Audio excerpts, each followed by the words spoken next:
Buenas tardes a todos y bienvenidos al podcast Leer para Viajar. Recordándoles a todos que el canal de YouTube le hice una actualización para que sea más fácil de encontrarme. Se llama Deporte y Cultura JB, las iniciales de mi nombre, porque con solo Deporte y Cultura era muy complicado que me encontraran. Entonces continuamos con la lectura del libro La isla misteriosa de Julio Verne, capítulo 2, parte 2. Esta parte se titula Frecuentaron un despojo útil. El 29 de octubre, la canoa de corteza de árbol estaba acabada. Pencroff, cumpliendo su promesa, había construido en 5 días una especie de piragua, cuyo casco tenía por cuadernas unas varillas flexibles, un banco en la popa, otro en medio para mantener el escarpe, un tercero a proa, una regala para sostener los toneles de los remos y una espadilla para gobernar. Complementaban esta embarcación que medía 12 pies de larga y pesaba 200 libras. La operación de botarla fue sencilla. La llevaron a brazo hasta el litoral delante del Palacio de Granito, y cuando subió la marea quedó a flote.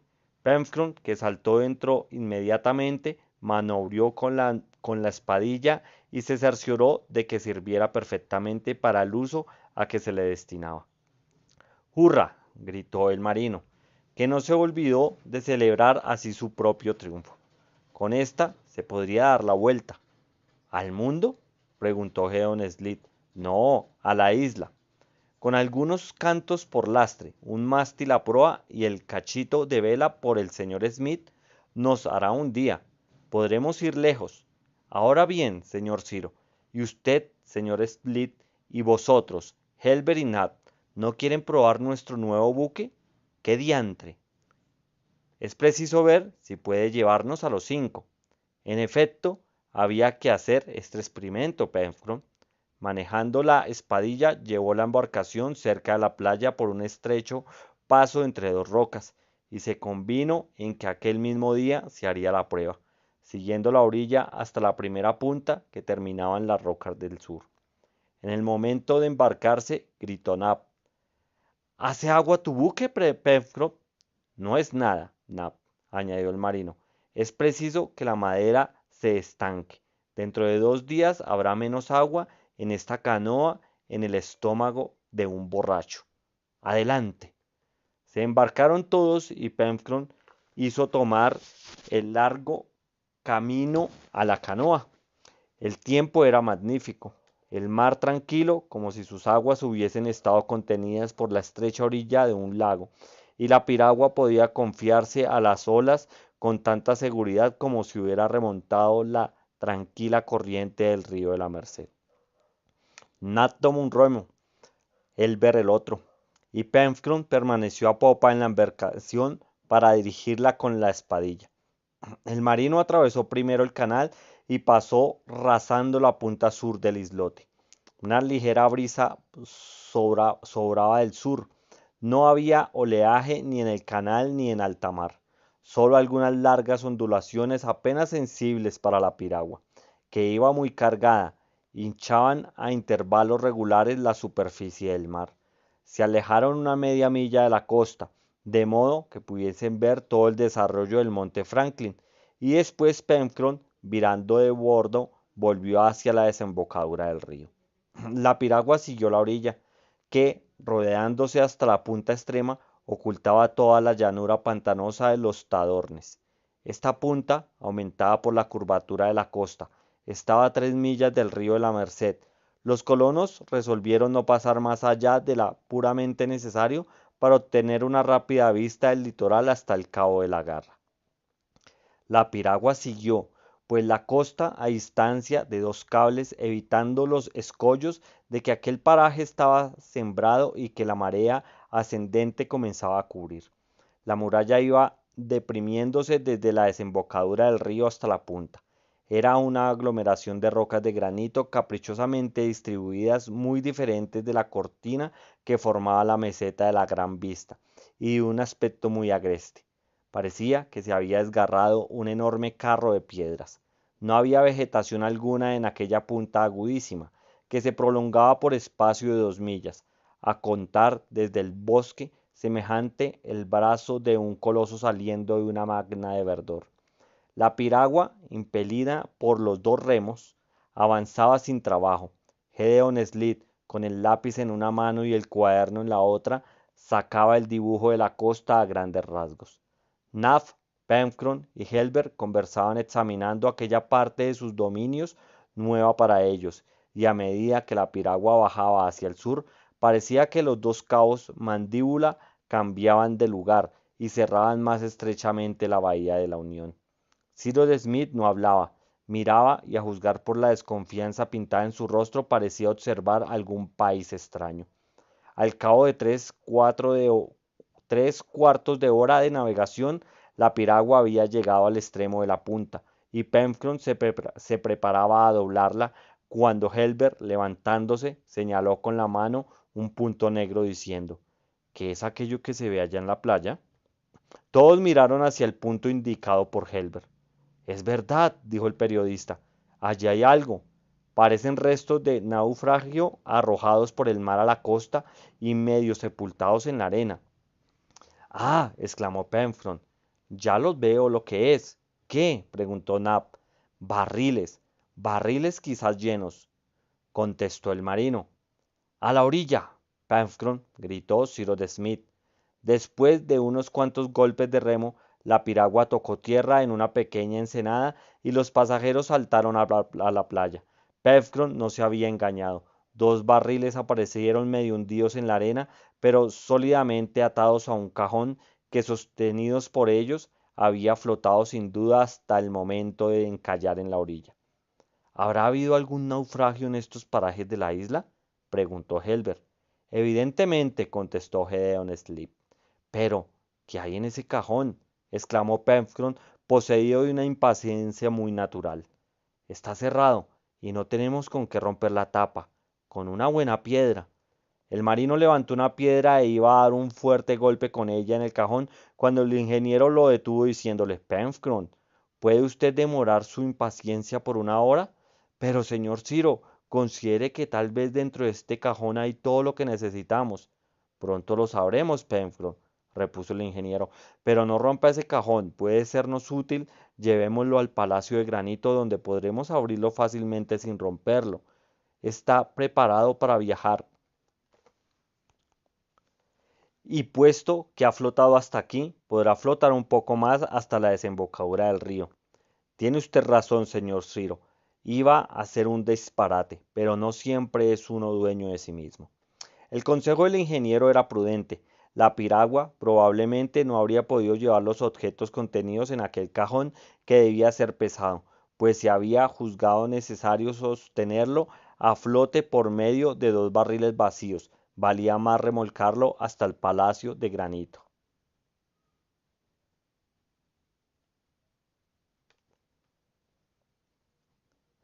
Pero ¿de dónde venían aquellos despojos? Era una cuestión de suma importancia. Cyrus Smith y sus compañeros miraron atentamente alrededor y recorrieron la playa en un radio de muchos centenares de pasos, pero no se presentó a su vista ningún otro objeto extraño a los lugares que recorrían. Examinaron el mar. Helber y Nab se subieron encima de una roca elevada, pero el horizonte estaba desierto. Nada se veía, ni un buque desamparado, ni una vela. Sin embargo, no había duda que había ocurrido un naufragio. Este incidente tenía alguna conexión con el del grano de plomo. Quizás algunos náufragos habían tomado tierra en otro punto de la isla y estaban todavía en ella. De todos modos, pensaron los colonos que estos náufragos no podían ser piratas malayos, porque aquellos despojos eran americanos o europeos. Volvieron todos a donde estaba el cajón, que medía 5 pies de largo y 3 de ancho.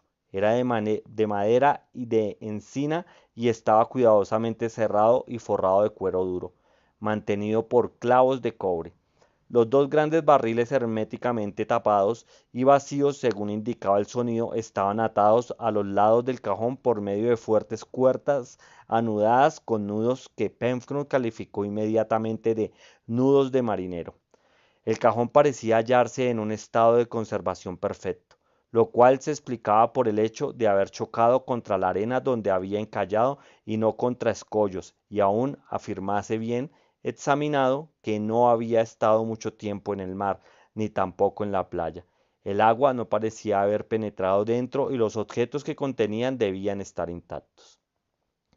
Era evidente que aquel cajón había sido arrojado al mar desde un buque desamparado que correría hasta la costa y que los pasajeros, con la esperanza de que llegara a la playa y lo podrían recoger después, había tomado la preocupación de aligerar su peso por medio de un aparato flotante.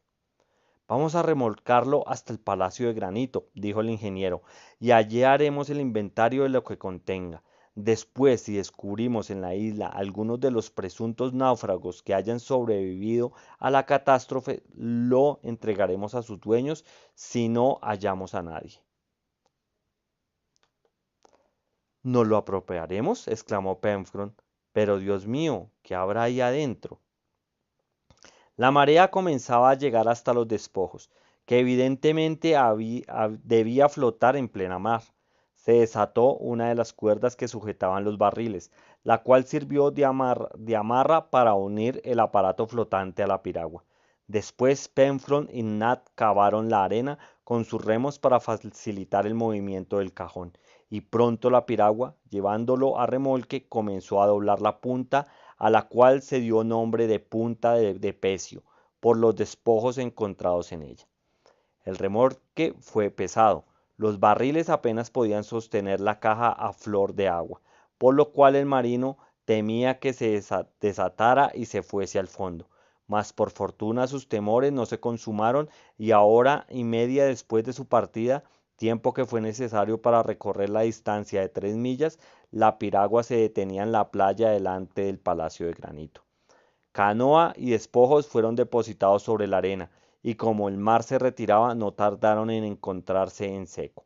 Nat fue en busca de herramientas para abrir el cajón para que se estropease lo menos posible, y después se procedió a su inventario. El marino comenzó por desatar los 2 barriles que, como es de suponer, hallándose en buen estado, podían ser muy útiles.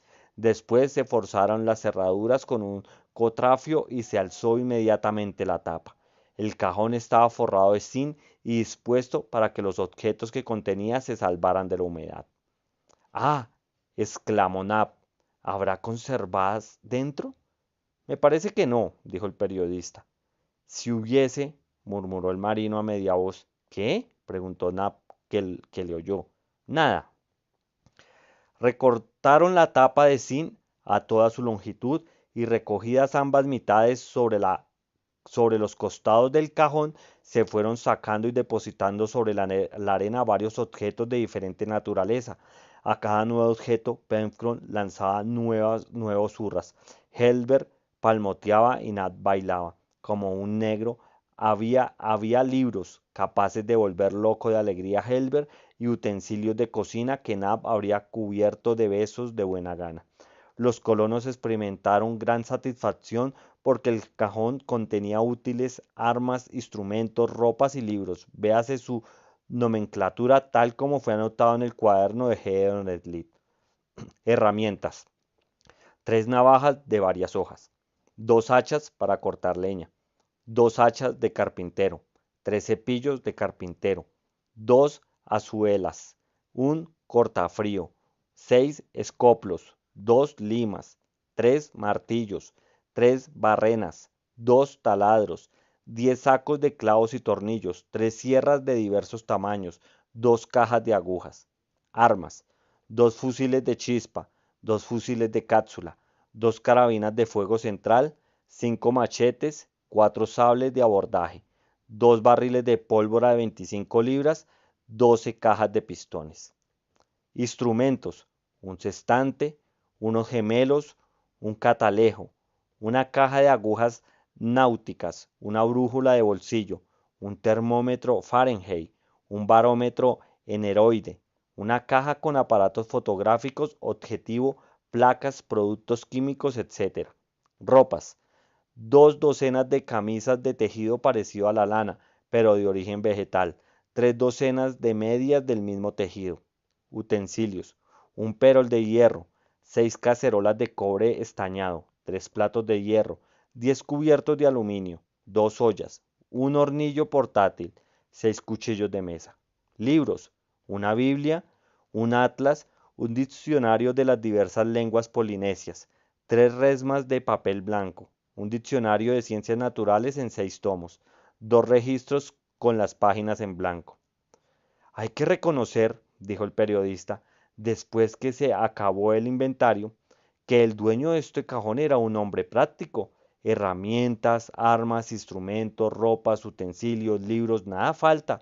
Parece que esperaba naufragar y se había preparado de antemano. Nada falta, en verdad, murmuró Ciro con aire pensativo.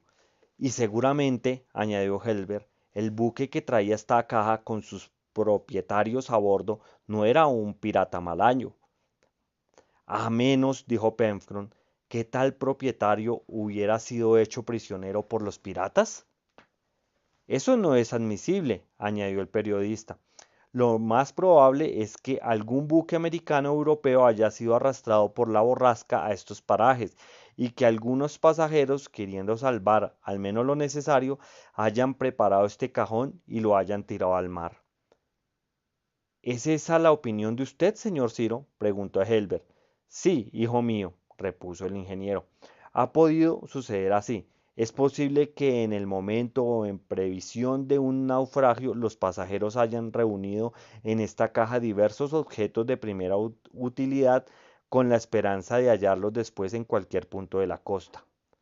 Y hasta la caja fotográfica, observó el marino en tono de incredulidad. En cuanto a este aparato, repuso Cyrus Smith, no comprendo su utilidad, y mejor habría sido para nosotros, como para cualquiera otro náufrago, un surtido de ropas más completo o de munición más abundante. Pero no hay en estos instrumentos, ni en las herramientas, ni en los libros ninguna marca, ninguna señas que puedan indicarnos su procedencia, preguntó Gedeon Sleep. Convenía verlo. Cada objeto fue examinado minuciosamente, sobre todo los libros, los instrumentos y las armas. Contra la costumbre generalmente admitida, ni las armas ni los instrumentos tenían la marca de fábrica, aunque se hallaban en perfecto estado y no parecían usados. Lo mismo se observaba respecto a los utensilios. Todo era nuevo, lo cual demostraba que no se había tomado aquellos objetos al acaso para meterlos en el cajón, sino por lo contrario, que se había hecho una elección meditada y su clasificación con gran cuidado. Esto lo probaba, además, la envoltura de zinc destinada a preservar de la humedad, que no habría podido prepararse y soldarse en momentos de consternación. En cuanto a los diccionarios de ciencias naturales y de lenguas polinesias, ambos eran ingleses, pero no tenían nombre de editor ni fecha de publicación. Otro tanto se observaba respecto a la Biblia. Era un tomo impreso en inglés, notable desde el punto de vista tipográfico y que parecía haber sido hojeado muchas veces. Por último, el Atlas era una obra magnífica, que contenía los mapas de todos los países del mundo y varios planisferios levantados según la proyección de Mercator, con la nomenclatura en francés, pero igualmente sin nombre de editor ni fecha de publicación. No había pues en ninguno de los objetos señalados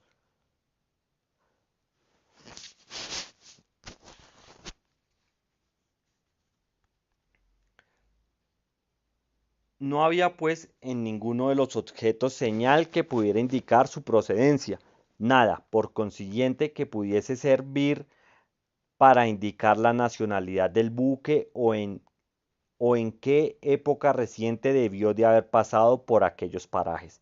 Pero aquel cajón, viniera donde viniese, enriquecía a los colonos de la isla Lincoln. Hasta entonces, transformados los productos de la naturaleza, lo habían creado todo por sí mismo, y merced a sus inteligencias, fueron vencidas las dificultades. Pero a la sazón, la providencia parecía haber querido recompensarlos enviándoles aquellos diferentes productos de la industria humana. Así pues, elevaron unánimemente al cielo sus acciones de gracia. Sin embargo, uno de ellos no estaba absolutamente satisfecho, era Penfron. Parecía que en el cajón faltaba una cosa que el deseo haber encontrado. A medida que iba saliendo los objetos disminuía la intensidad de sus hurras, y concluido el inventario se le oyó murmurar estas palabras: todo es muy bueno, pero ya veréis que no hay nada para mí en ese cajón. Le oyó Nap y le preguntó: Penfcron, ¿qué esperabas encontrar para ti? Media libra de tabaco, contestó Penfcron, y entonces mi felicidad había sido completa. Los circunstantes se rieron al oír la observación del marino. De aquel descubrimiento del cajón resultaba necesario hacer una exploración detenida de la isla.